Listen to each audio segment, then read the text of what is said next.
Hi, so my grandkids are coming for the weekend and I was sent to Asda to look for a garden toy for them, and while I was doing that I came across this. You're supposed to put your foot in a hoop and then spin it round and jump over it as it spins round, but you might notice it's got this curve to it which reminds me very much of the Icewind. So my idea of fun is not so much jumping around it because I'm older than 5, and I looked at that and thought maybe we can do something with that. So let's take this apart. So I sawed off the handle, removed the band, and it comes into 2 hemispheres, which is kind of cool. Now I do love this sort of stuff because, you know, kids' toys, aren't they the ultimate in disposable? I mean, we use them for very little amount of time. The kids collect them and then maybe they resell them. Usually they end up on the scrap heap. So using something like that I think is pretty awesome. Anyway, it's a very interesting shape we've got. Okay, so I've got myself a bottle at 250 millilitres, which means it will displace 250 millilitres of water. Anything I stick on there, up to 250 grams, this should be able to support. Drilled a 6mm hole in the bottom because that fits in there.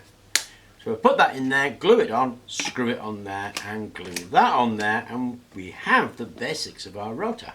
So that's my rotor finished. Now we're going to make this a water float bearing like we've looked at in previous videos, and I'll put a link to that in the end of the video actually so you can see what I'm on about. But it needs something to sit in so that when the water comes in it'll rise up, and remember it'll displace the weight of water that is equal to the weight of the device that we sit on it. And I'm going to use my old favourite, a tin can, because that makes a nice convenient thing.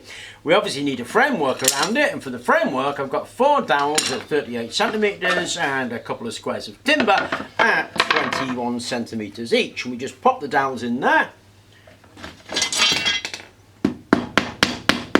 Then we can put our can in the centre and our top on, and you'll notice the top has a hole drilled in. This is a bit of 3mm bar that I put in there. That hole is 4mm. It's not to do anything, it's just to restrain it from wobbling all over the place. It's not a bearing in itself.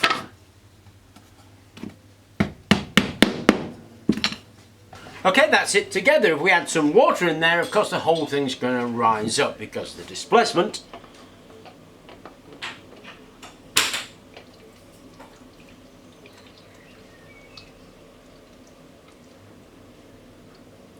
Now it's floating on the water. A bit of air on that.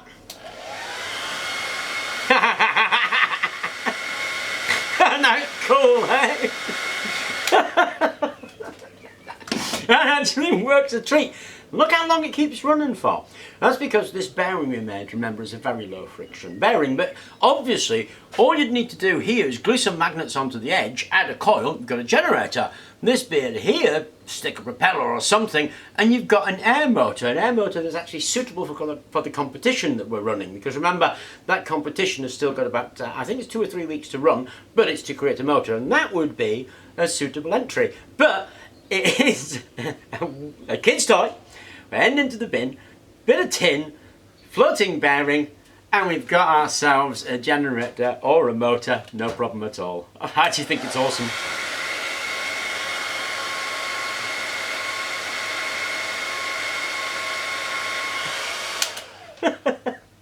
Anyway, I hope you enjoyed the video. I hope it sparked an idea in your mind. Thank you very much for watching, and please do remember to like and subscribe.